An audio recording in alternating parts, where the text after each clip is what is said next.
কেউ আছে। সেদিন রাতের বেলা বইয়ের আলমারি থেকে তার দাদুর রেখে যাওয়া কয়েকটা জিনিস খুঁজে পেল গৌরব। তার দাদু মানে গৌরবের বাবার বাবা, যিনি একজন নামকরা ডাক্তার ছিলেন। কলকাতার এন্টালি মার্কেটের কাছে তার চেম্বারে সকাল সন্ধে দুবেলাই পেশেন্টদের লাইন লেগে থাকত।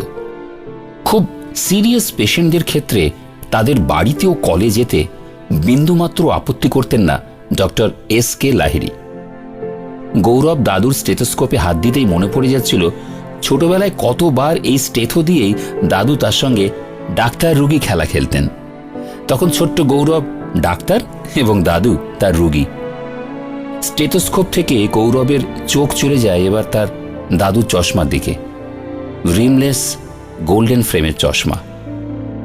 কি মনে হতে গৌরব চশমাটা হাতে নিয়ে ভালো করে দেখতে দেখতে নিজের চোখে পড়ে নিল।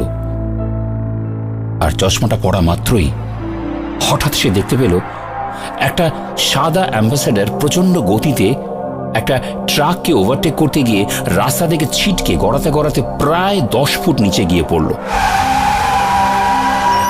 আর তারপরই তার দু চোখে ভেসে উঠল তার দাদুর থ্যাঁতলানো রক্তাক্ত শরীর। সেই সঙ্গে সে শুনতে পেল তার নাম ধরে গোঙানিস্বরে তার দাদুর ডাক।